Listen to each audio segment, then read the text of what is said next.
قصه از اینجا شروع میکنیم. میگه یک پادشاه بود یا یک حاکم بود در سابقه خیلی ظالم بود. این پادشاه دیگه خیلی ظالم بود، این مردم از دست از یک قبضا بود، این مردم تمام روز در بدوا بود که الهی پادشاه اولادت بخوری، الهی سرت بخوری، الهی پایت بخوری، الهی مچم زنت بخوری، الهی خیشت بخوری و قومت بخوری، پادشاهی چپشه و کاخانه چپشه و در بگیری و که چطور شوی و کباب شوی.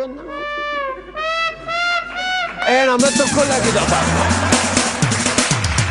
فقط که یک مرغ پاچام که میبرد مردم یک عطن و جشن میگرفتن و تو پت پت خوش میشدن که برو پاچا یک کم جگرخون شد. خب ظلمی از این کشور خلاص شد و خب دیگه یاره که همت زیر سلطه خدا آورد و آستا پیسه زیاد در کار شد. این آدم دنیا طلب بود و برآمد در ملکای مردم لشکر کشی کرد. این که لشکر کشید دیگه ملکا اونجا بند ماند و وقتش زیاد تیر شد و دیگه از خانه و مملکت خود همه قاصد رایی میکرد و قاصد میآمد و میرفت و برده میرفت. یک وقت یک قطار دزد پیدا شد در راه، یک 6-7 ماه از وطن خود بیخبر ماند. بالاخره یک گروپ شمشیر بازار رایی کرد، گفت بری که در این وطن چی گپ است؟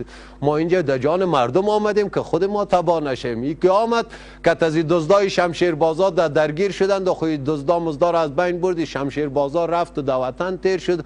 اونجا که رفت که بیخی دیگه حال است، دیگه آواز دیگه مردم کل خسته و بیروبار و گردوارد و جنگ و جدل و همین شمشیر بازای زیر از یک سر گرفتند و قید کردند و کشتند و باد شد. فقط یکیش خدا موشوار چرب بود، چه رقم پرید از اینجا و خدا رساند در پیش پاچا.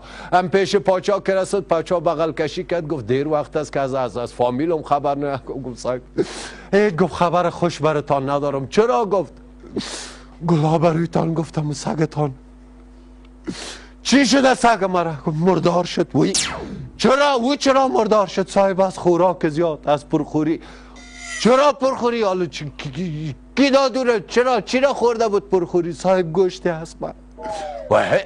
گوشت اسب قوا خسک گوشت اسب نمیخورد. حالا کی او را گوشت اسب داده؟